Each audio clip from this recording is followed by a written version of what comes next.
Bismillahirrahmanirrahim. Assalamualaikum warahmatullahi wabarakatuh.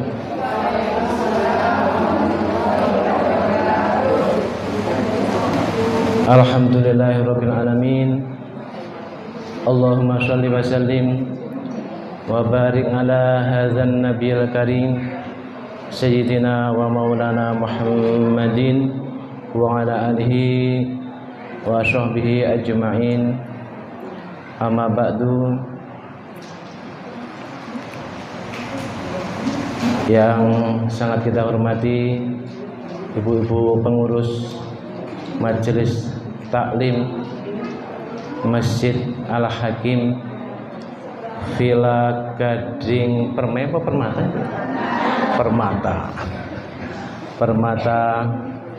Mudah-mudahan perjuangannya diterima dan diridhai oleh Allah. Amin. Ibu-ibu, emak-emak, ada emak-emak ya? Oh ada. Emak-emak tambah cantik. Nenek-nenek. Saya lihat hari ini ibu-ibu semakin ceria. Mudah-mudahan semakin cantik. Amin. Cantik wajahnya, cantik dompetnya. Amin. Yang paling penting cantik akhlaknya. Karena ada quote begini, cantiknya wajahmu hanya akan membuat laki-laki menatap, tapi cantiknya akhlakmu akan membuat laki-laki menetap. Iya. Mudah-mudahan kehadiran kita dari rumah kita di majelis yang penuh barokah ini dipandang dengan rahmat dan rahimnya Allah, dengan ridhonya Allah, diberikan pahala, karunia dan anugerah yang berlipat ganda. Amin. Sholawat dan salam mudah-mudahan senantiasa Allah limpah curahkan kepada kekasih kita Nabi Agung Nabi Muhammad SAW, kepada keluarganya, kepada para sahabatnya, seluruh umatnya, dan mudah-mudahan kita semua dan orang-orang yang kita sayangi yang akan termasuk mendapat karunia syafaatnya baginda Nabi di yaumul qiyamah kelak. Amin. Ibu-ibu sekalian, pada hari ini temanya tentang sholat sunnah ya. Sholat sunnah itu ibu-ibu sekalian, kenapa kita harus melakukan sholat sunnah? Karena sholat sunnah itu akan menjadi penyempurna atau untuk menambal kekurangan di dalam sholat fardu kita. Sholat fardu kita ini kira-kira banyak kekurangannya apa? Banyak kekurangannya ibu-ibu? Banyak kekurangannya. Kekurangan di dalam sholat fardu kita itu nanti akan disempurnakan, akan ditambal oleh sholat sunnah yang kita kerjakan itu. Itu manfaatnya, fungsinya sholat sunnah. Kenapa mesti kita kerjakan? Gitu. Tapi yang seringnya ini kan kita ini kan terkadang ini kan malas sholat sunat itu. Maka di dalam kajian ini akan saya kasih vitamin, kasih semangat bagaimana caranya kita mengetahui keuntungan sholat sunnah yang sangat luar biasa itu, sehingga akan menjadi vitamin dan penyemangat kita di dalam melaksanakan sholat sunnah itu. Ini saya akan bacakan kitab At-Targhib wa Tarhib. At-Targhib itu kabar gembira atau janji-janji yang menyenangkan. Kalau At-Targhib itu ancaman-ancaman yang menyeramkan. At-Targhibu fi sholatit tatawwu, kabar yang menyenangkan di dalam sholat sunnah yang dikerjakan. Qala sallallahu alaihi wasallam, telah bersabda baginda Nabi Muhammad sallallahu alaihi wasallam, raqatul fajri, 2 rakaat sholat sunnah fajar. Barang siapa yang melaksanakan sholat sunnah fajar 2 rakaat, maka upahnya, pahalanya minad dunya wa ma fiha, lebih baik daripada harganya dunia dan seluruh isinya. 2 rakaat sholat fajar pahalanya lebih indah, lebih mahal, lebih baik dari nilai dunia dan seluruh isinya. Harganya dunia dan seluruh isinya berapa, ibu-ibu? Enggak tahu.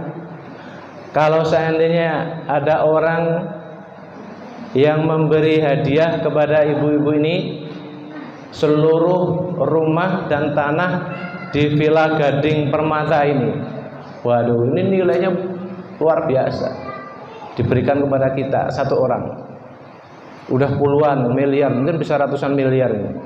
Area perumahan Villa Gading Permata ini, apalagi Desa Curug, kita dikasih hadiah tanah dan seluruh isinya tanah sedesa Curug. Waduh, pasti banyak banget itu, triliunan, bisa biliunan nilainya, apalagi dunia.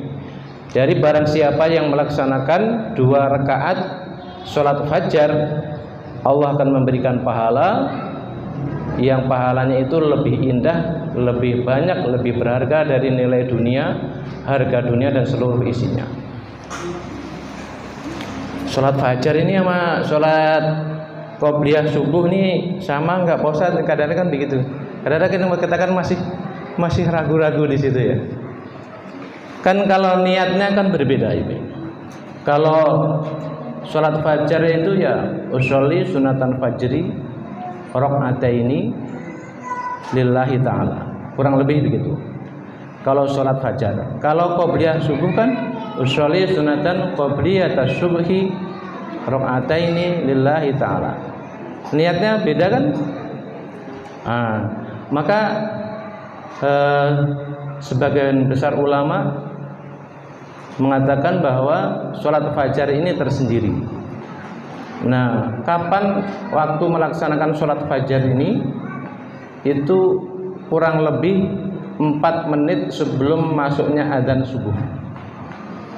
4 menit ya. Kalau subuhnya jam 4.30 menit ya, jam 4 lebih 26 menit itu masuknya sholat fajar. Waktunya hanya 4 menit kurang lebih. Itu secara spesifik di situ. Maka kalau kita bisa melaksanakan sholat subuh, sholat fajar itu di waktu yang tepat, maka ini efeknya urusan rezeki, urusan usaha ini luar biasa dimudahkan oleh Allah. Jadi ibarat menembak, memanah, tepat waktu, tepat sasaran. Itu baru sholat sunnah fajar. Ada lagi hadis berikutnya, wa qala sallallahu alaihi wasallam, dan bersabda baginda Nabi Muhammad sallallahu alaihi wasallam, may yuhafidhu, barang siapa yang menjaga itu artinya selalu menjalankan sholat sunnah itu, kecuali ibu-ibu datang bulan itu masuk uzur ya. Selagi kita dalam keadaan suci selalu mengerjakan. Barang siapa yang menjaga ngala arba'i raka'atin, sholat 4 rakaat qabla zuhri, sebelum sholat fardu zuhur, wa arba'a ba'daha, dan 4 rakaat berarti qobliyah zuhur, 4 rakaat. Barang siapa yang menjaga selalu menjalankan sholat qobliyah zuhurnya 4 rakaat, kemudian sholat ba'diyah zuhurnya 4 rakaat, maka haramallahu, Allah mengharamkan dirinya orang tadi ngalan nar, dari api neraka. Jadi orang yang menjaga qobliyah zuhur 4 rakaat, ba'diyah zuhur 4 rakaat, maka dia punya jaminan yang menjamin baginda Nabi aman sewaktu-waktu kita meninggalkan alam dunia ini, diharamkan. Ada lagi berikutnya, wa qala sallallahu alaihi wasallam, dan bersabda baginda Nabi Muhammad sallallahu alaihi wasallam, man sholla arba'a raka'atin qabla al-'ashri, barang siapa yang selalu melaksanakan sholat sunnah qobliyah asyar sebanyak 4 rakaat, maka haramallahu badanahu 'alan nar. Maka Allah mengharamkan jasadnya daripada jilatan api neraka. Salat qobliyah asarnya 4 rakaat. Kan memang berat, waktunya lagi payah-payahnya kan zuhur dan asar tuh Ibu. Lagi capek-capeknya aktivitas. 2 rakaat aja kita kadang-kadang banyak bolongnya. Itu kalau saya. Siapa? Iya. Apalagi 4 rakaat. Tapi Allah memberi hadiahnya luar biasa. 4 rakaat deh itu pokoknya sebelum asar, qobliyah asar 4 rakaat gitu. Suratnya pendek-pendek aja biar cepat kulhu gitu. Istiqomah gitu. Maka Allah mengharamkan jasad kita itu tidak akan dijilat oleh api neraka. Apalagi masuk neraka, tidak bakalan. Luar biasa kan? Nah, makanya kalau ibu-ibu senangnya yang nggak begini-begini nih, jadi semangat kita. Kalau nggak tahu upahnya apa sih sholat sunnah ini, nah kita kan jadinya kadang-kadang kan berat gitu.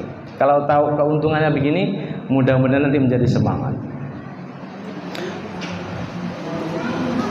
Lanjut, waqala sallallahu alaihi wasallam, dan bersabda baginda Nabi Muhammad sallallahu alaihi wasallam, man sholla ba'dal maghribi, barang siapa yang sholat sunnah selepas sholat maghrib, sita rokaatin lam yatakallam fima bainahunna bisu'in, yang sholat 6 rakaat tadi tidak disela-selai bicara yang jelek. Selepas sholat maghrib, sholat sunnah 6 rakaat. Sholat sunnah apa ya Pak? Pokoknya sholat sunnah. Sholat ba'diyah 2 rakaat. Sholat birrul walidain misalnya 2 rakaat, sudah 4. Tambah kurang 2 misalnya sholat taubat itu 2 rakaat. Jadi pokoknya sholat sunat apa aja 6 rakaat.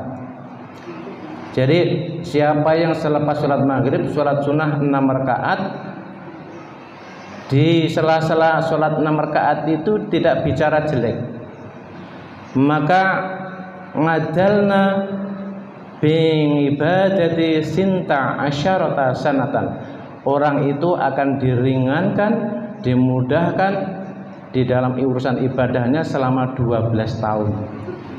12 tahun itu ringan, senang, ibadah itu gembira gitu. 12 tahun itu 1 kali, 1 malam, apalagi 2 malam. 2 malam berarti 6 rakaat berarti 24 tahun. Jadi dimudahkan. Jadi ada energi dalam, ada energi dari dalam hati kita, dari pikiran kita. Jadi kita ringan, senang ibadah. Kan kadang-kadang yang seringnya kita ibadah ini kadang-kadang kan kayak berat gitu ya. Nah, itu kalau sholat sunat 6 rakaat selepas sholat maghrib nanti akan diberikan keringanan, diringankan badannya, dimudahkan, disenangkan di dalam menjalankan ibadah selama 12 tahun. Jadi sholat sunat 6 rakaat 1 kali itu untuk energi ringan ibadah selama 12 tahun gitu. Ya, nanti dimulai ya habis maghrib sholat 6 rakaat gitu. Biasanya 2 rakaat ya kan? Sekarang tambahin 6 rakaat, qobliyah 2, birrul walidaini 2, terus sholat taubat atau sholat apa saja bebas, yang penting sholat sunat 6 rakaat akan menjadi energi kekuatan untuk ibadah selama 12 tahun. Allah Maha Murad. Bukan hanya itu, ada lagi wa ghufirat dzunubuhu wa in kanat misla zabatil bahri, dan orang itu ghufirat itu pasti diampuni. Kalau ghufirat itu fi'il madhi, kalau ghufirat fi'il madhi, yaghfiru kalau ghufirat itu sudah, kalau yaghfiru akan. Kalau akan itu belum tentu jadi, tapi kalau sudah itu pasti sudah terjadi. Nah, ghufirat dzunubuhu, pasti orang tadi diampuni dosa-dosanya, wa in kanat misla zabatil bahri, walau dosa-dosanya itu sebanyak buih di lautan, diampuni. Buih di lautan jumlahnya berapa, Mak? Orang bisa ngitung. Jangan buih di lautan, buih di tempat cucian mesin cuci kita nggak bisa ngitung, apalagi buih di lautan. Walaupun dosanya orang tadi yang sholat 6 rakaat setelah sholat maghrib tadi itu diampuni dosa-dosanya, walaupun dosa-dosanya itu sebanyak buih di lautan. Kalau orang dosa-dosanya diampuni itu ada rasanya. Rasanya itu bahagia, hati itu terang, pikiran itu senang gitu. Jadi rasanya nggak beruwet gitu ya, nggak gelap gitu. Jadi khawatir, galau, bimbang, pilu, takut, resah, gelisah, itu semua efek dari dosa. Nah, ketika dosa-dosa itu diampuni, maka resah, gelisah, kacau, galau, bingung, bimbang, pilu itu semua hilang. Yang ada itu tenang. Dan orang hidup itu sebenarnya yang dicari tenang itu, bukan senang. Maka tenang itu kalau di dalam bahasa Al-Quran dinamakan mutmainnah. Ya ayatuhan nafsul mutmainnah, wahai jiwa yang tenang, bukan jiwa yang senang. Fadkhuli fi ibadi wadkhuli jannati. Yang dipanggil masuk surga oleh Allah itu jiwa yang tenang. Jadi orang jiwanya tenang karena melakukan amalan-amalan yang seperti itu. Tenang. Punya duit tenang, nggak punya duit tenang. Itu luar biasa tuh. Punya sedikit tenang, punya banyak tenang. Itu. Kalau senang itu efeknya materi, lebih ke keduniaan. Ya. Jadi orang yang sholat 6 rakaat setelah sholat maghrib, maka akan menjadi energi, dimudahkan, diringankan, disenangkan dalam menjalankan ibadah selama 12 tahun, dan dosa-dosanya diampuni walaupun dosanya orang itu sebanyak buih di lautan. Selanjutnya waqala sallallahu alaihi wasallam, dan sabda baginda Nabi Muhammad sallallahu alaihi wasallam, man sholal isya'al akhirata fi jama'atin wa shola arba'a raka'atin qabla ayakhruja minal masjidi kana ka'adli laylatil qadr. Barang siapa yang sholat isya fi jama'atin, sholat isyanya berjamaah. Nah, di sini ini kan ada kalimat masjid, di sholatnya di masjid. Barang siapa yang sholat isya berjamaah, kemudian selepas sholat isya berjamaah itu wa sholat arba'a raka'atin, sholat sunnah 4 rakaat qabla ayakhruja minal masjidi, sebelum keluar dari masjid. Sholat isya berjamaah, setelah selesai sholat isya berjamaah nggak buru-buru keluar dari masjid, sholat sunnah 4 rakaat. Apakah ba'diyah isya 2 rakaat kemudian ditambah sholat tobatnya 2 rakaat, gitu boleh juga. 4 rakaat yang penting sholat sunnah. Maka pahalanya apa? Kana ka'adli laylatil qadr, seperti orang yang mendapatkan pahala orang yang ibadah di malam Lailatul Qadar. Ibadah di malam Lailatul Qadar seperti apa? Seperti pahalanya orang ibadah selama berapa itu? 1000 bulan itu 80 tahun. Ya. Jadi sholat isya berjamaah, kemudian selepas sholat isya sholat sunnah 4 rakaat, baru keluar masjid, maka pahalanya seperti ibadah di malam Lailatul Qadar, berarti dapat pahala seperti ibadah selama 80 tahun. Seneng kan ya Maya? Nah, ini yang menyenangkan ini, menjadi penyemangat sholat sunnah kita. Ada lagi, wa qala sallallahu alaihi wasallam, dan bersabda baginda Nabi Muhammad SAW, innallaha witrun, sesungguhnya Allah itu ganjil, artinya satu. Allah wahidun, Allah itu satu.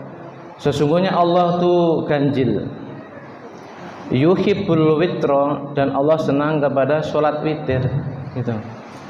Allah tuh senang kepada orang yang melakukan sholat witir. Maka sahabat Abu Bakar Siddiq itu selepas sholat isya beliau langsung sholat witir itu. Karena sholat witir itu sebagai penutup sholat malam itu. Kalau sahabat Umar radhiyallahu an, beliau habis sholat isya beliau nggak sholat witir karena yakin nanti malam bisa bangun itu. Kalau sahabat Umar maka malam bangun sholat qiyamul lail, tahajud, tobat, sholat tasbih segala macam, kemudian ditutup sholat witir. Biasanya ibu-ibu sholat witir orang ini.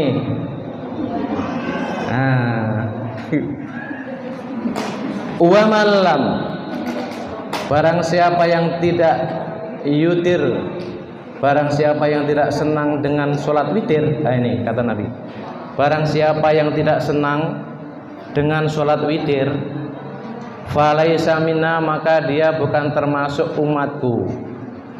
Kalau enggak sholat witirnya ini karena enggak sholat witir aja, bukan karena enggak seneng itu beda. Kalau enggak sholat witirnya karena saya enggak senang dengan sholat witir itu, cuman kesalahan begitu aja, Nabi mengatakan falaisa minna, tidak akan termasuk golongan umatku. Keterangan di kitab Kasyful Ghummah halaman 93 juz 1. Itu. Jadi sholat witir itu tiap malam. Siapa yang setiap malam sholat witir walaupun 1 rakaat, maka dia akan mendapat cinta dan sayangnya Allah Subhanahu wa taala orang itu. Nah, kalau orang mendapat cinta dan kasih sayangnya Allah itu namanya orang yang disayangi itu, jangankan udah minta, enggak minta aja udah dikasih. Itu. Kalau tanda-tandanya orang disayang itu lagi butuh apa ini, lagi perlu apa ini. Tapi tahu-tahu enggak lama nanti ada jalannya untuk mendapatkan apa yang diinginkan itu. Apalagi dia minta gitu. Supaya disayang oleh Allah, maka setiap malam maka mesti sholat witir. Sholat witir itu minimal 1 rakaat. Kalau 1 rakaat itu gimana nih ada Pak Ustaz? Usolli sunatan rok ngatal witri, 1 rakaat. Usolli sunatan rok ngatal witri, lillahi ta'ala, 1 rakaat aja. Kan amalan yang baik itu amalan yang istiqomah walaupun sedikit gitu. Walaupun 1 rakaat tapi tiap malam tuh enggak ada bolongnya witirnya nih. Apalagi yang emak-emak nih udah enggak ada bulanan. Witir bae mak gitu. Iya. Iya. Witir orang mak biasanya. Witir berapa rakaat? 13 rakaat. Masya Allah. 13 rakaat semalam doang, besoknya udah ora lagi. Jadi lebih baik 1 rakaat tapi rutin sampai akhir hayat kita witir gitu. Saya aja witir 1 rakaat. Saya itu alhamdulillah sholat tahajud dan sholat witir itu walaupun dalam keadaan sakit, walaupun di perjalanan gitu, walaupun sedang sibuk luar biasa, saya itu sholat tahajud dan sholat witir dari tahun 91 sampai tahun 2024 ini belum ada yang bolong, alhamdulillah. Kadang-kadang kalau sakit payah gitu sambil tidur, tapi tetap sholat witir dan tahajud. Kalau lagi badan lagi nggak fit gitu, lagi nggak sehat bener, sambil duduk aja nggak apa-apa. Jadi kalau sholat sunat itu sambil duduk, walaupun kita sehat walafiat nih, kita nggak sakit, kita sedang sehat segar bugar, itu sambil duduk boleh. Kalau sholat sunat, kalau sholat fardu, sholat wajib, kalau kita sehat tidak sakit harus berdiri. Tapi kalau sholat sunat, walaupun kita sehat, kita sambil duduk juga boleh. Tapi kalau kita sholat sunat, badan kita sehat, nggak sakit, nggak ada udzur apa-apa, nggak ada halangan apa-apa, kita sholat sunatnya sambil duduk, maka upahnya setengah. Upahnya 50%, nggak 100%. Tapi kan lumayan, nggak ada yang bolongnya. Itu. Kecuali sunatan rakatul witri lillahi ta'ala. Suratnya bebas ya. Surat yang panjang-panjang lebih bagus. Tapi kalau kulhu aja sebenarnya juga nggak apa-apa. Yang penting malam itu ada tahajud, ada witir, tahajud, witir, tahajud, witir. Begitu Ibu ya. Itu sholat apa tadi? Sholat qobliyah, sholat ba'diyah, kemudian sholat selepas maghrib, sholat witir. Nih sekarang nih sholat tahajud. Waduh, lebih hebat lagi nih sholat tahajud itu. At-targhibu fi sholati tahajudi. Kabar yang menyenangkan, janji-janji yang menyenangkan bagi orang yang melaksanakan sholat tahajud. Wa qala sallallahu alaihi wasallam, dan bersabda Kanjeng Nabi Muhammad sallallahu alaihi wasallam, "Ngalaikum biqiyami fa innahu min da'bis sholihin." Berpegang teguhlah kalian semua dengan qiyamul lail. Qiyamul lail itu apa? Bangun di tengah malam untuk sholat malam. Nah, sholat malam itu kan yang paling pokoknya sholat malam itu kan tahajud dan witir itu. Nah, qiyamul lail itu kalau para ulama, para wali-wali, para nabi-nabi itu qiyamul lail itu sholat tobat dulu, kemudian sholat hajat dulu, boleh sholat tasbih, kemudian tahajud, ditutup witir. Itu sholat ibadah qiyamul lail itu. Tapi pokoknya ibadah qiyamul lail itu ya tahajud sama witir itu.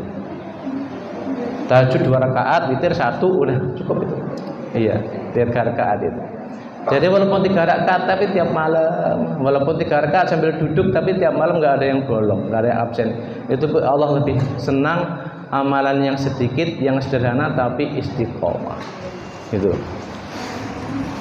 Jadi berpegang teguhlah atau selalulah kalian melaksanakan ibadah sholat malam itu.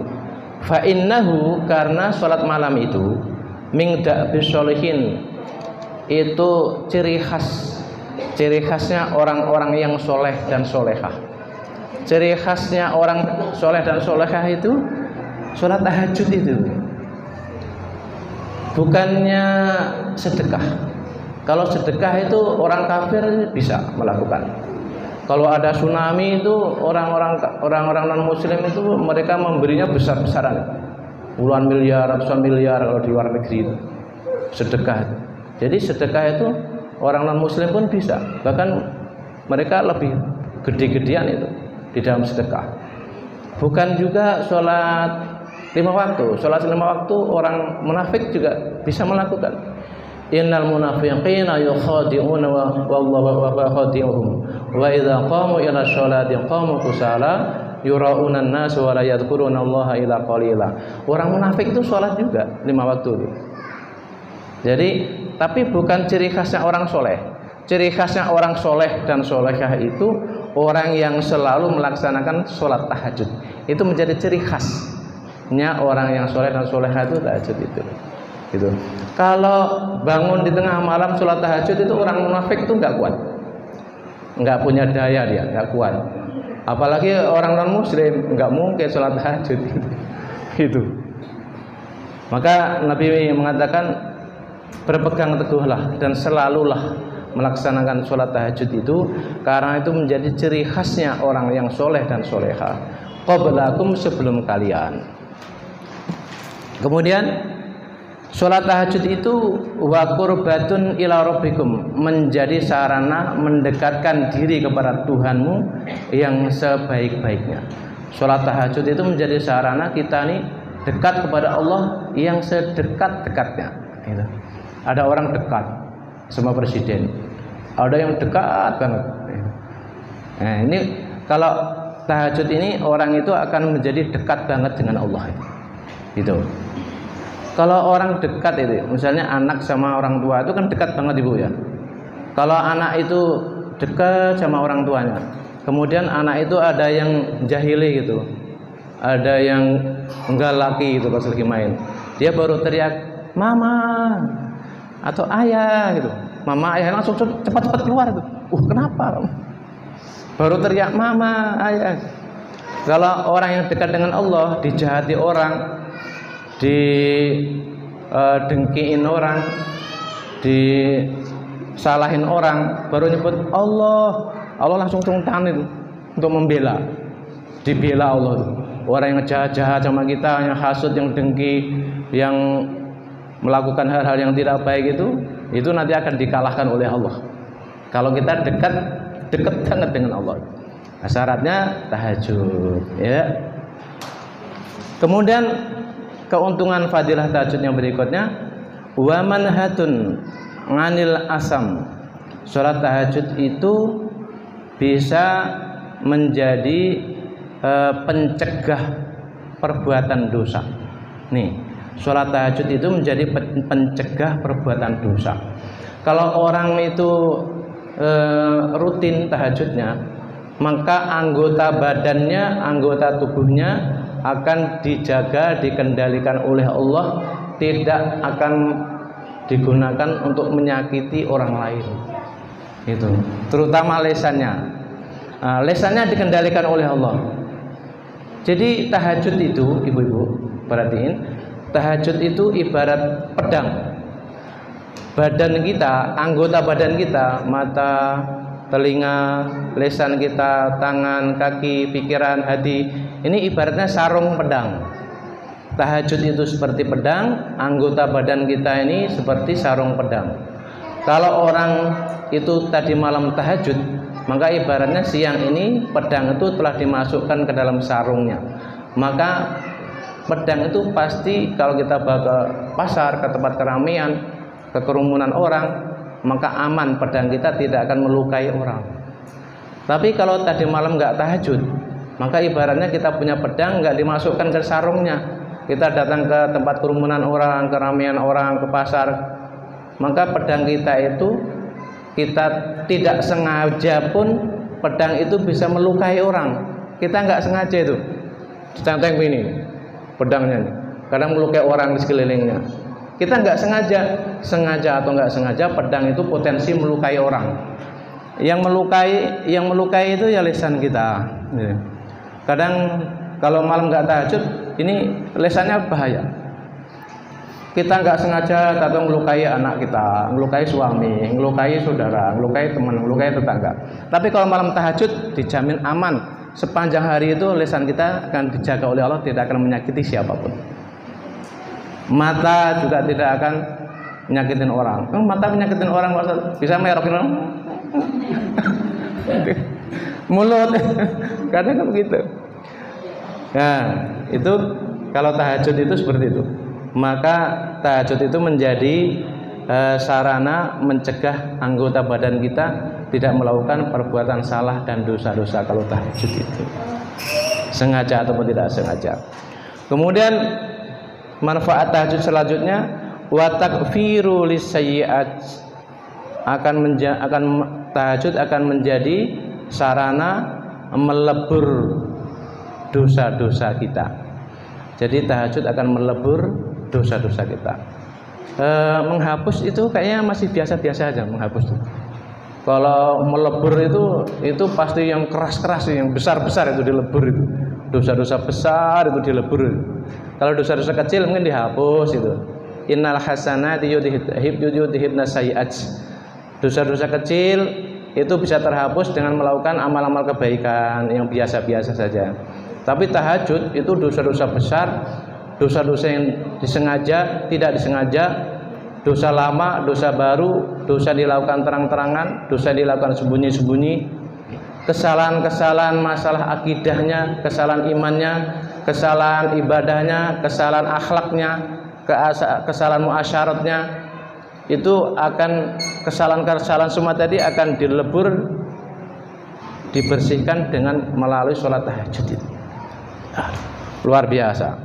Maka kalau para wali-wali Allah, para ulama, orang-orang soleh itu, mereka kalau nggak tahajud malam itu semalam aja, seolah-olah kayak kiamat itu tahajud. Insya Allah niat istiqamah tahajud ya, insya Allah. Kemudian selanjutnya tahajud itu wamat aradatu da'i anil jasad. Sholat tahajud itu akan bisa mencegah macam-macam penyakit di badan kita. Jadi sholat tahajud itu akan menjadi pencegah, menjadi penghambat penyakit-penyakit yang akan datang di badan kita. Yang seharusnya ini datang penyakit ini itu macam-macam, tahajud maka enggak ketempelan penyakit itu. Maka artinya orang yang tahajud itu menyehatkan jasmani dan menyehatkan rohani.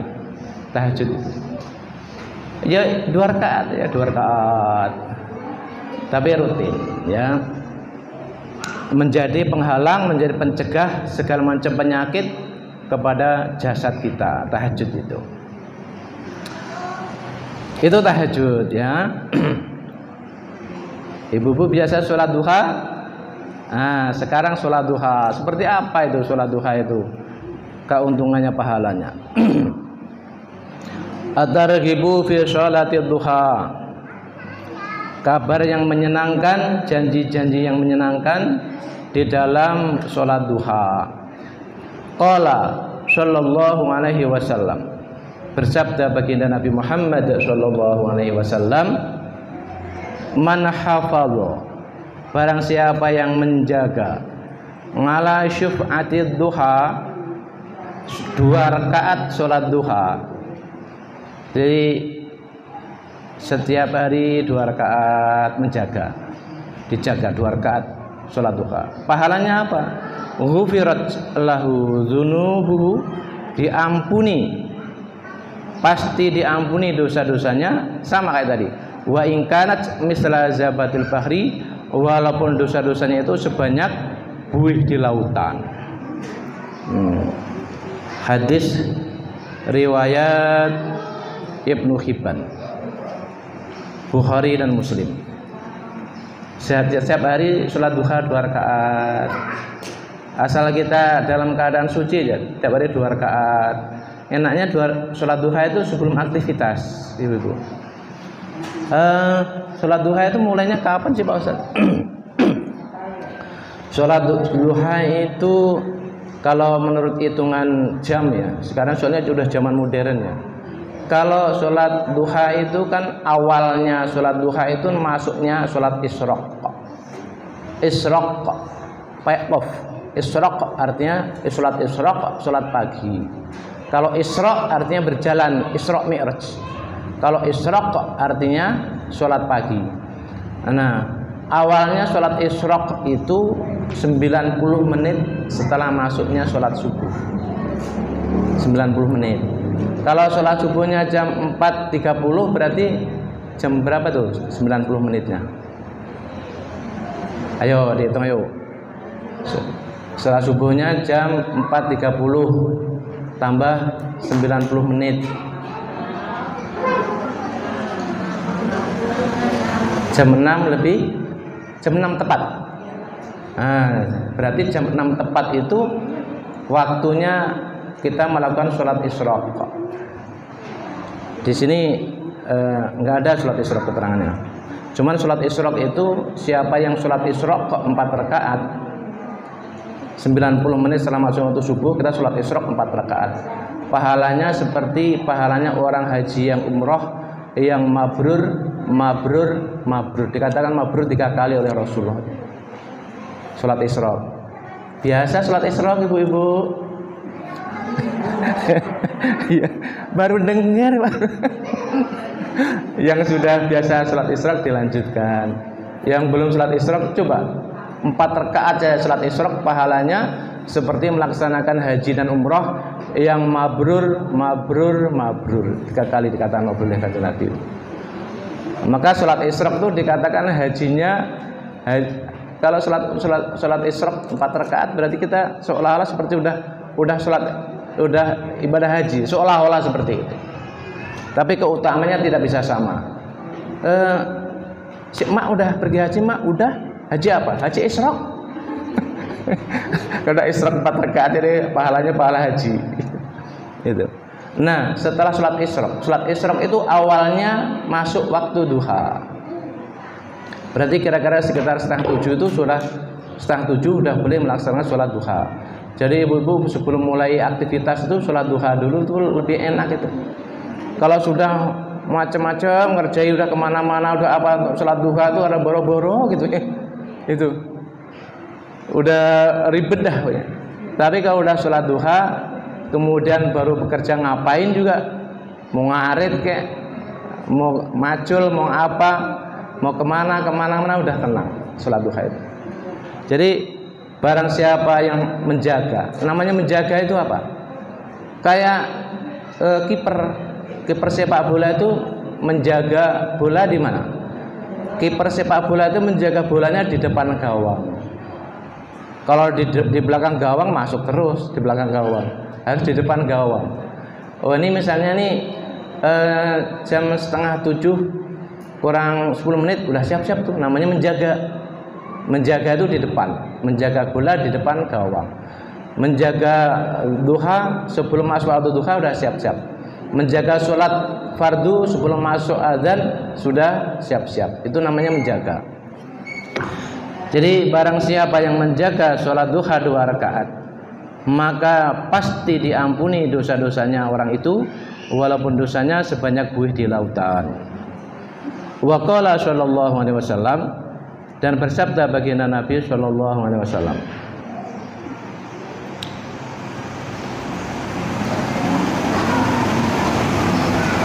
man hafadha, menjaga lagi, barang siapa yang menjaga ngala syuf'atid duha, sholat duha lagi 2 rakaat itu, maka orang itu selepas sholat duha kharaja min dzunubihi, keluar dosa-dosanya dari badannya, kayaumi waladathu ummuh, seperti bayi yang baru lahir dari kandungan ibunya.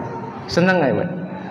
Jadi, tapi jaga itu setiap hari, pokoknya duha terus itu sampai kita masih hidup di alam dunia itu duha terus setiap hari. Maka nanti kalau kita sudah dipanggil oleh Allah, baru pahalanya diberikan. Pahalanya itu kita keluar dari alam dunia, kita seperti bayi yang baru lahir dari kandungan ibunya, itu bersih dari dosa-dosa itu. Itu sholat duha itu. Jadi sholat duha itu hubungannya bukan hanya urusan rezeki doang ya. Kayak begitu indahnya, hebatnya sholat duha. Sholat qobliyah ba'diyah sudah, sholat tahajud sudah, sholat duha sudah. Dan intinya sholat sunnah tadi, intinya apa? Intinya menjadi penambal atau penyempurna sholat fardu kita yang kurang sempurna. Itu dulu. Karena kita menyadari sholat fardu kita itu memang banyak kekurangannya di sana sini, baik di dalam bacaannya ataupun yang lainnya. Maka kekurangan di dalam sholat fardu itu akan ditambal dengan sholat sunnah yang kita kerjakan itu nantinya. Sama puasa Ramadan, puasa wajib itu kan banyak kekurangannya puasa kita itu. Kalau orang rajin puasa sunnah ya, maka puasa sunnah itu akan menjadi penambal atau penyempurna puasa fardu yang ada kekurangannya itu. Itu sekitar sholat sunnah. Sekarang saya kasih kesempatan kalau ada yang bertanya atau kurang paham tentang sekitar sholat sunnah ini tadi. Silakan Ibu, ada yang tanya? Ya, boleh. Pakai mic.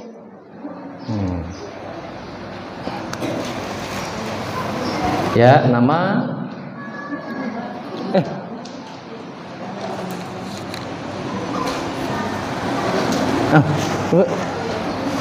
Gangguan teknis, teh manis. Saya minum kalau teknisnya.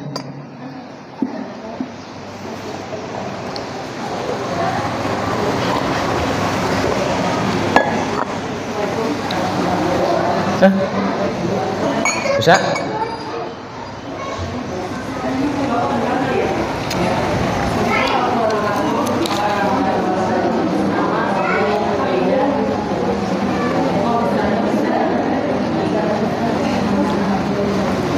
bagian teknisnya.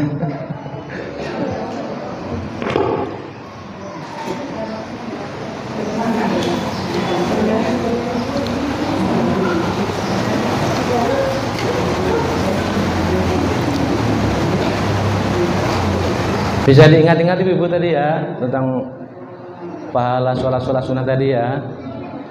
Nah, nanti terakhir nanti saya ulas kembali.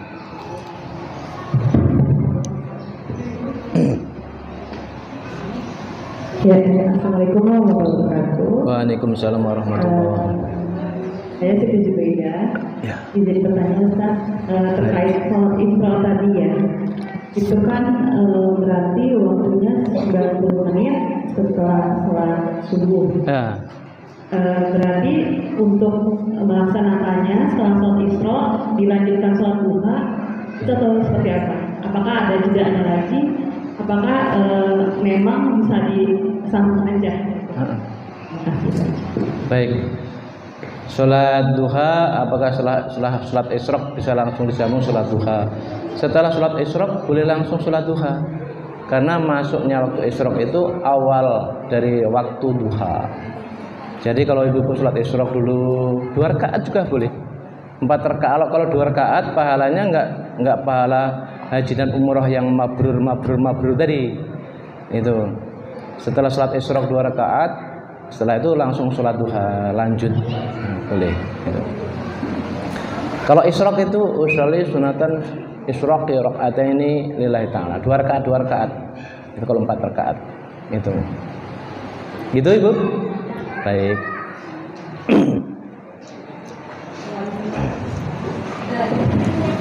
Iya.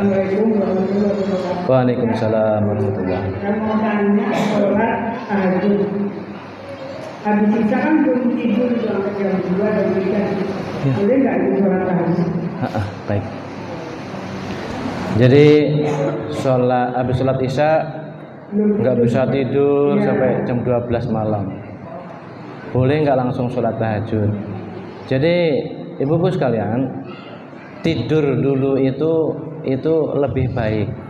Bukan berarti kalau nggak tidur itu sholat tahajudnya nggak sah, bukan gitu. Bahkan ada banyak ulama di zaman tabi'in. Tabi'in itu setelah para sahabat wafat itu tabi'in. Di zaman tabi'in itu banyak ulama-ulama yang semalam-malam penuh itu sampai pagi itu nggak tidur. Dari habis sholat isya itu mereka ada yang baca Quran, ada yang zikir, ada yang sholat sunnah sampai masuk waktu subuh. Itu banyak para ulama-ulama di zaman tabi'in itu nggak tidur malam. Nah, jadi artinya apa? Tidur itu bukan syarat sahnya sholat tahajud. Cuman kalau tidur dulu lebih baik. Tapi artinya kalau nggak tidur dulu langsung tahajudnya juga sah. Gitu. Kalau saya sering nggak tidur dulu, misalnya dari mana pulang malam sampai rumah jam 12 atau jam 11. Kalau tidur dulu nanti tahu-tahu adzan subuh baru bangun, gitu. Niat tahajud atau adzan subuh baru bangun. Kan sering begitu. Tapi minimal niat dulu ya. Kalau kita mau tidur tuh niat. Nanti malam saya mau bangun sholat tahajud ya. Karena ada satu hadis Nabi mengatakan barang siapa yang niat melakukan sebuah kebaikan kemudian tidak bisa melakukan kebaikan yang diniatkan itu, maka dia mendapatkan pahala, sudah mendapatkan pahala 1. Kalau dia kemudian mengerjakan niat baik itu dilipatkan 10 kali. Jadi ibu-ibu mau tidur nanti malam mau bangun tahajud dah, tahu-tahu adzan subuh baru bangun, maka ibu-ibu mendapatkan pahalanya sholat tahajud. Niat doang itu. Ada orang bapak-bapak niat sholat berjamaah ke masjid, ke masjid, jalan dari rumah ke masjid. Tapi dari rumah ke masjid itu niat memang mau sholat berjamaah. Sampai di masjid tahu-tahu sholat jamaah sudah selesai, maka si bapak-bapak itu mendapatkan pahala sholat berjamaah yang sempurna juga sudah. Niatnya itu. Maka minimal niat ya. Niat nggak modal dong, masa nggak mau niat ya. Setiap mau tidur niat mau tahajud, setiap mau tidur niat tahajud, setiap mau tidur tahajud. Tapi nggak tahajud Seperti orang pengen punya anak, pengen nikah, niat pengen nikah, tapi nggak nikah, nggak punya anak. Gitu. Jadi walaupun nggak tidur tetap sah tahajudnya. Iya. Satu lagi Pak Ustaz, tahajud itu waktunya sampai jam berapa? Jam 4 masih bisa nggak Pak Ustaz? Ya. Jadi kan ada namanya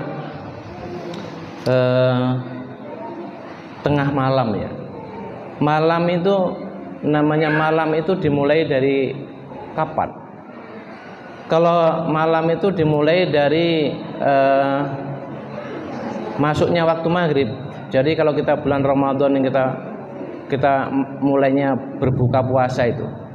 Jadi niatnya pas masuknya berbuka puasa, masuknya waktu maghrib itu awal malam. Jam 6 kan? Nah, tengah-tengahnya malam ini berarti jam berapa? Tengah-tengahnya malam ini. Jam 11, 12 itu mulai itu tahajud itu. Udah boleh tahajud. Tapi yang paling bagus tahajud itu sepertiga malam. Sepertiga malam tuh jam 3, jam 2 itu. Tapi kalau gini, ini harus diatur ya Bu ya. Kadang-kadang kalau kita ini jam 12, jam 1 tahajud atau jam 2 tahajud. Habis tahajud kita kemudian tidur lagi. Ini biasanya ini subuhnya yang kesiangan. Ya sering begitu. Kalau saya atur. Kalau saya ini jam setengah 4 saya baru bangun. Jam setengah 4 baru bangun. Kemudian mandi, kemudian tahajud. Setelah tahajud, zikir, wirid, doa, nggak lama langsung masuk adzan subuh ke masjid. Jadi antara tahajud dan waktu subuh itu kita nggak tidur lagi, itu paling aman. Kita bisa menjaga tahajud, bisa menjaga sholat subuh di awal waktu. Gitu. Jadi persoalannya nanti soalnya akan begitu. Kalau kita jam 12, jam 1, jam 2 tahajud, itu biasanya kan ngantuk. Nanti pas waktu subuhnya biasanya kesiangan. Itu persoalannya di situ. Nah, ini harus dirubah nih. Ini waktu tahajudnya selesai sholat tahajud, zikir, doa dan sebagainya, nggak lama langsung masuk adzan subuh, itu paling aman. Gitu. Dalam satu kisah itu, Rasulullah itu pernah sholat witir. Rasulullah sholat witir berdiri rakaat yang terakhir. Rasulullah masih berdiri sholat witir rakaat yang ketiga. Rasulullah masih berdiri sholat witir itu rakaat terakhir. Tiba-tiba sudah terdengar suara Bilal mengumandangkan azan. Kan tukang muadzinnya Rasulullah itu kan Bilal itu. Nabi masih berdiri sholat witir itu. Bilal sudah mengumandangkan azan subuh. Artinya Rasulullah pernah witir itu mentok kemasuk waktu subuh itu Rasulullah pernah gitu. Jadi kalau subuhnya ini misalnya sekarang ini jam berapa subuhnya? Jam berapa? 4.13. Jam 4 ibu itu tahajud masih aman ya. Jam 4.13 adzan subuh, ibu jam 4 tahajud witir itu masih aman. 5 menit mau adzan subuh itu masih boleh, tahajud witir masih boleh. Gitu. Sampai masuknya waktu fajar tadi. Masuknya waktu fajar. Jadi perhatikan ini. Jadi masuknya waktu fajar itu 4 menit sebelum adzan subuh. Jadi Ibu, fajar itu ada 2. Ada namanya fajar kizib, ada namanya fajar shodiq. Nah, yang menjadi patokan sholat fajar atau masuknya waktu subuh itu fajar shodiq. Shodiq itu artinya benar. Fajar yang benar. Fajar yang benar tuh karena sudah keluar sinarnya matahari. Nah, fajar kizib itu, kizib artinya kan bohong. Fajar kizib itu ada sinar merah.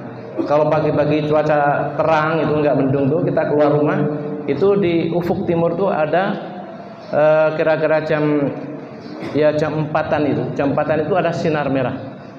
Itu bukan sinarnya matahari tapi sinarnya planet Venus. Nah, itu sinarnya planet Venus itu hilang, maka muncullah sinarnya matahari itu. Fajar kizib hilang, fajar shodiq muncul. Gitu.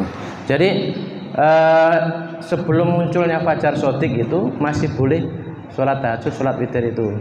Nah, munculnya fajar shadiq tadi kurang lebih 4 menit sebelum masuknya adzan subuh. Itu. Jadi spesifiknya akuratnya seperti itu. Jadi sekali lagi kalau sholat adzan subuhnya jam 4.13, jam 4 ibu masih bisa sholat tahajud, sholat witir. Ya. Wah, udah jam 4 nih. Akhirnya nggak tahajud sekalian, jangan. Buru-buru tahajud witir. 2 rakaat witir 1, sholatnya kulhu aja sudah. Tapi malam sudah tahajud. Sepanjang hari itu anggota badan kita dijaga oleh Allah, tidak akan menyakiti siapapun. Ibaratnya pedang udah dimasukin di sarungnya tadi. Itu ibu ya. Ada lagi?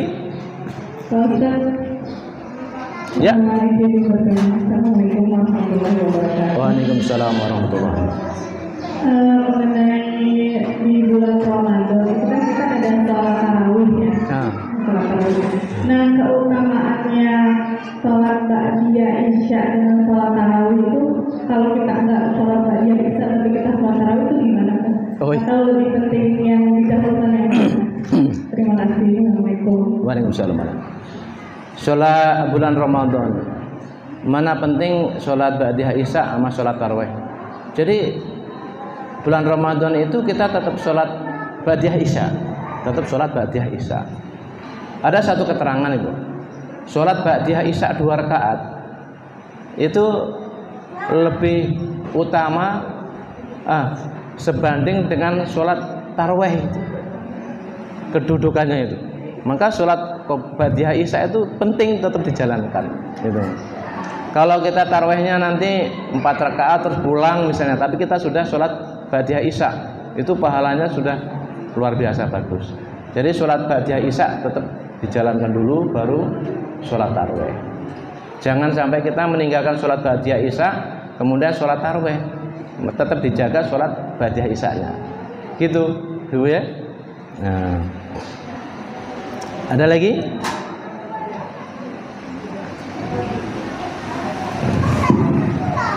Assalamualaikum warahmatullahi wabarakatuh. Waalaikumsalam warahmatullahi wabarakatuh. Ustaz, kalau sholat yang 4 rakaat itu 2 kali salam atau 1 kali salam?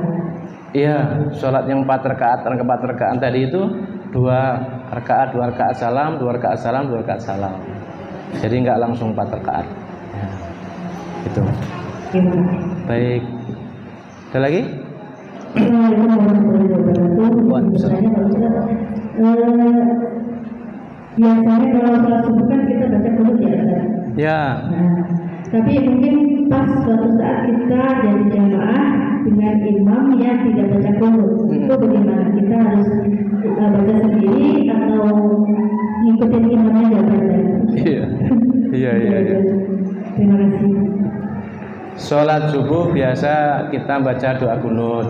Kemudian tiba-tiba kita apakah di perjalanan, apakah di mana, kita menjadi makmum yang imamnya tidak baca qunut. Apakah kita baca qunut sendiri sementara imamnya tidak baca qunut. Jadi kalau imamnya itu nggak baca qunut, kita nggak usah baca qunut juga. Karena salah satu syarat makmum itu harus ayat tabi'ah, harus selalu mengikuti imam. Kalau imamnya nggak qunut, kita nggak usah qunut. Kalau saya itu kan biasa sholat, saya itu dibesarkan oleh orang tua saya itu, orang tua saya itu tokoh NU. Kampung saya itu 100% orang NU. Tapi saya pernah diasuh oleh orang tua Muhammadiyah.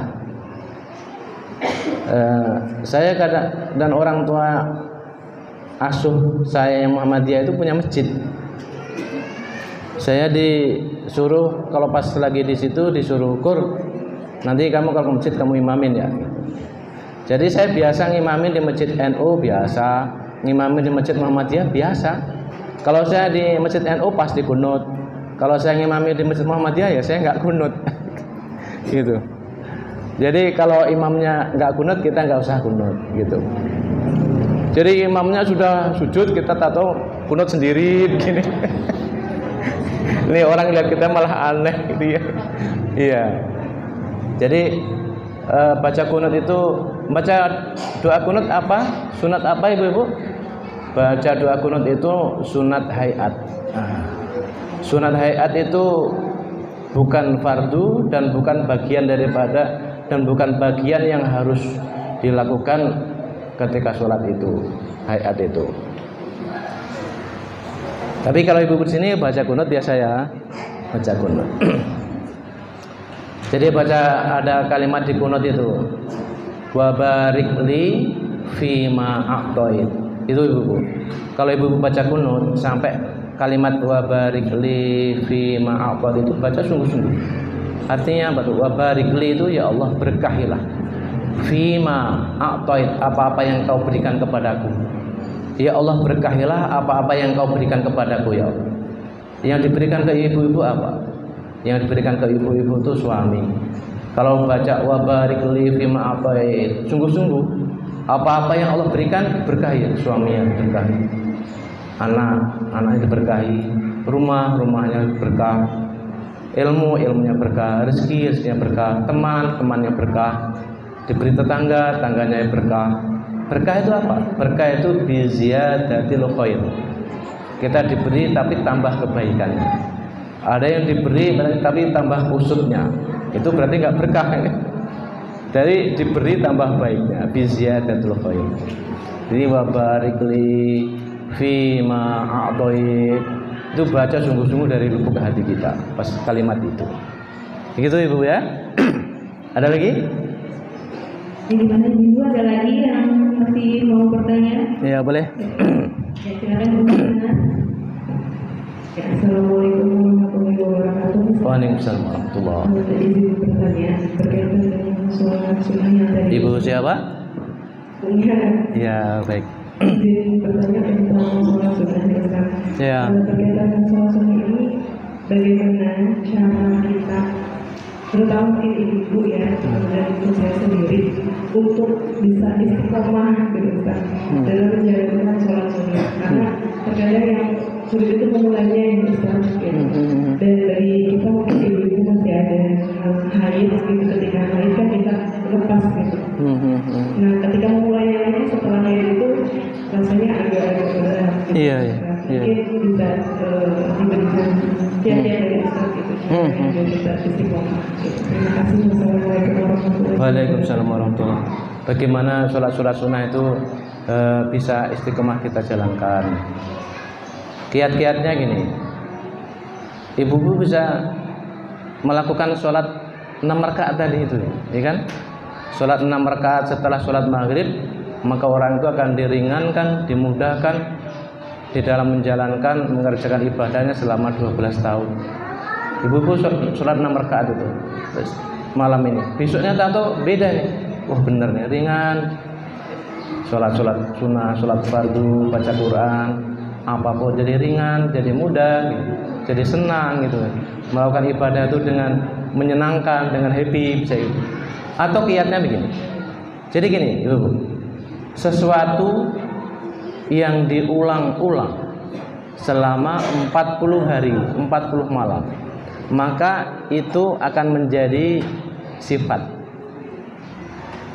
Sesuatu perbuatan yang diulang-ulang selama 40 hari 40 malam, maka itu akan menjadi sifat.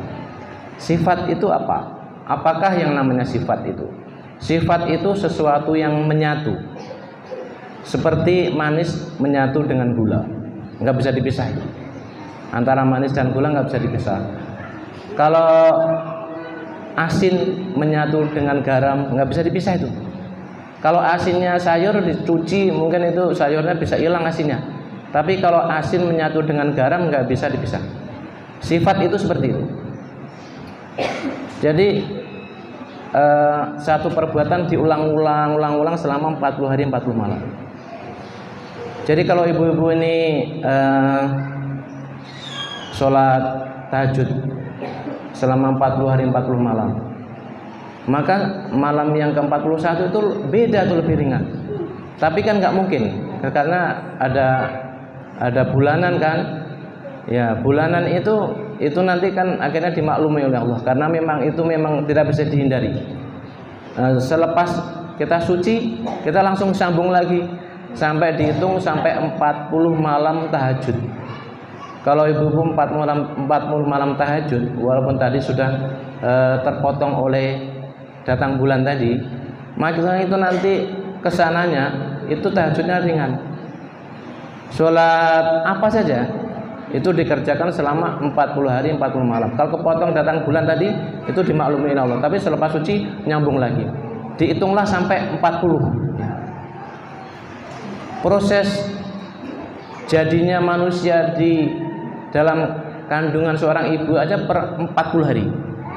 40 hari pertama itu sperma itu di dalam rahim itu 40 hari berubah menjadi nutfah. 40 hari kedua menjadi segumpal daging. 40 hari ketiga maka sudah berbentuk anggota tubuh ini. 40 hari yang keempat baru ditiupkan ruhnya. Jadi perubahan janin di dalam rahim seorang ibu itu per 40 hari. Jadi perbuatan baik, perbuatan jelek gitu, diulang-ulang 40 hari 40 malam itu nanti akan menjadi sifat. Hari ini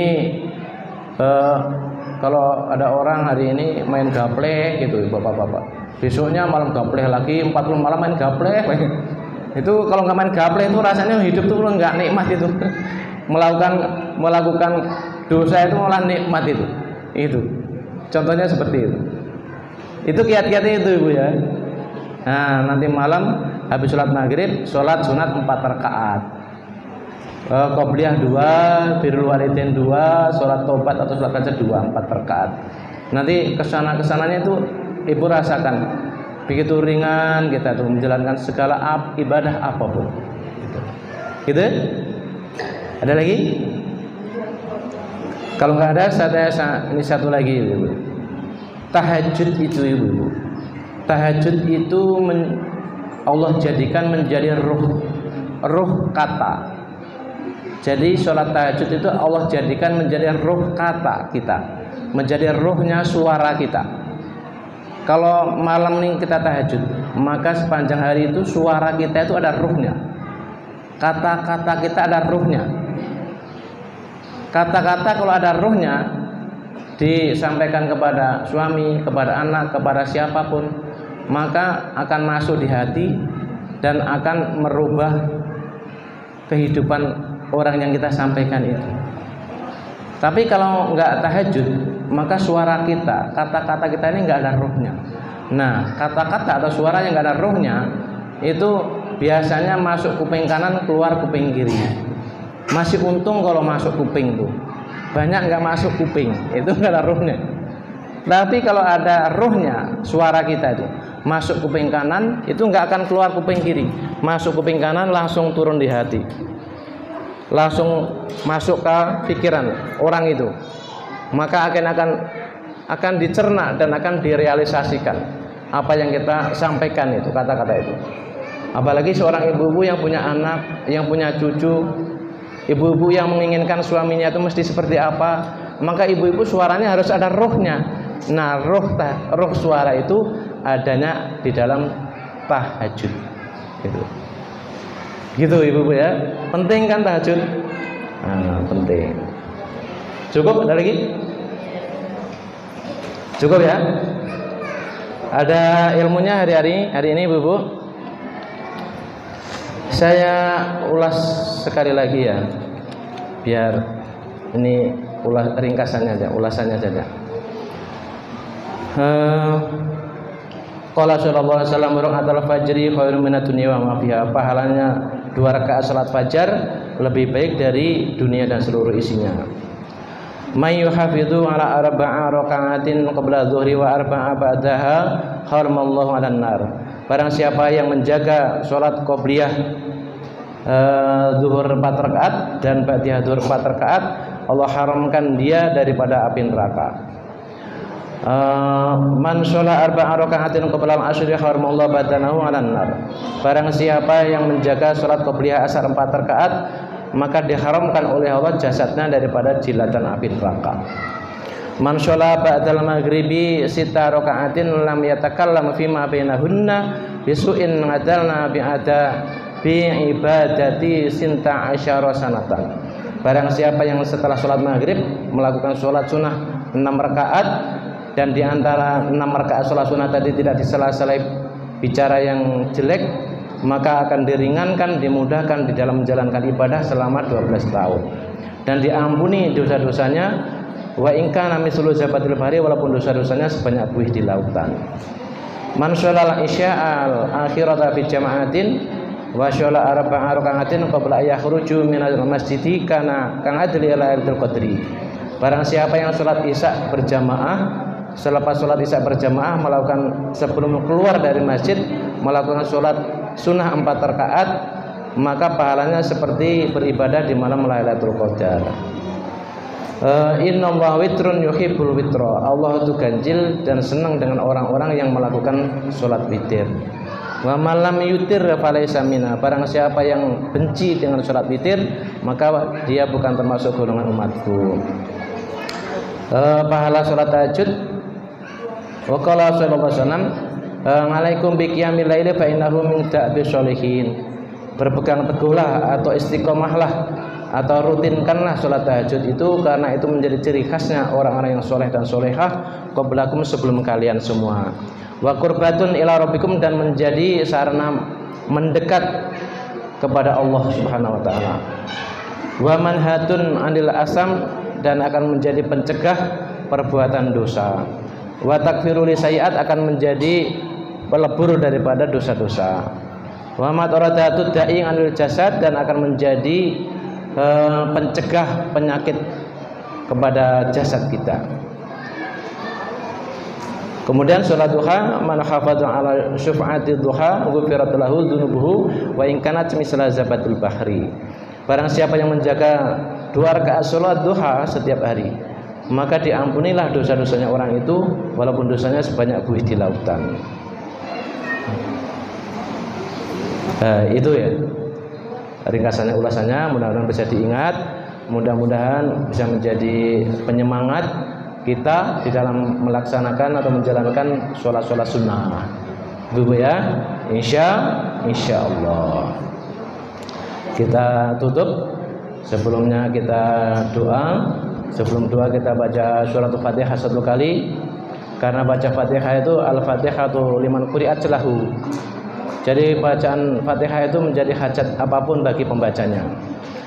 Sebab munajatnya Fatihah ini mudah-mudahan kita atau keluarga